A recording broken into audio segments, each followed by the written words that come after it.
If you're involved with a foreclosed property and there are tenants still living in that property, there are certain guarantees for those tenants that are included in federal law. The Protecting Tenants at Foreclosure Act is in response to the foreclosure crisis.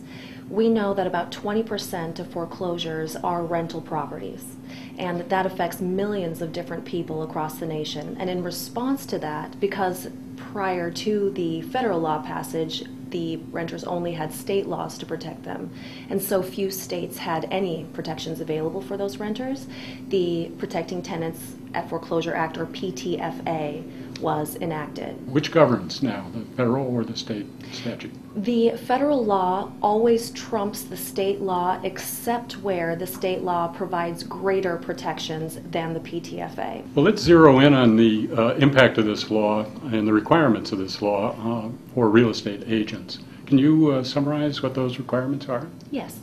The PTFA is designed to protect renters in foreclosed properties, but it governs the actions of successors in interest, which mean the new owners of the property after complete title has passed in a foreclosure. That successor in interest oftentimes would be a financial institution like a bank. It could also be an individual. And the PTFA also governs third-party agents like, for example, real estate agents or law firms that are hired to dispose of the properties. Mm-hmm.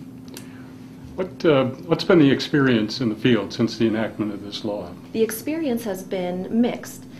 It seems now that we've had a few years of implementation and outreach under our belts that there are large institutions that are familiar with what the requirements of the PTFA are. However, there remain violations of the PTFA. And I am excited to discuss those. I think it's important for me to spell out what the PTFA essentially does. The Protecting Tenants at Foreclosure Act does two things. One, it provides for the survival of a lease agreement past foreclosure.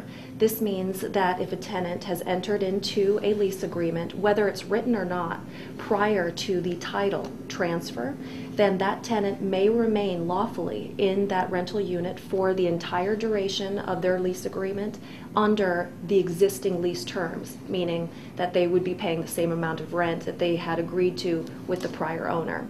For those who have no lease agreement or who have a short-term lease agreement, the PTFA provides that each of them must be granted at least 90 days written notice prior to them being legally removed from their homes. Now, if an agent becomes aware of a violation of PTFA, what should he or she do in those cases?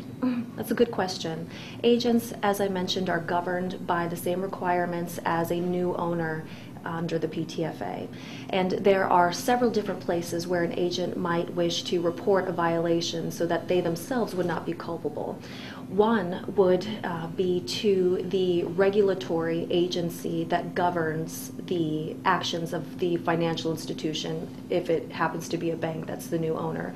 If the new owner is one of the 5 institutions that is governed by the National Mortgage Settlement, the monitor of the National Mortgage Settlement is also collecting information about the violations of renters' protections, because those are also part of the requirements under the settlement agreement. In addition, the realtor should feel free to contact us. As I said, we are collecting violations data. It's not just our organization that's working on this issue. We work in very close coordination with the National Housing Law Project and the National Low-Income Housing Coalition to help implement the law and conduct better outreach.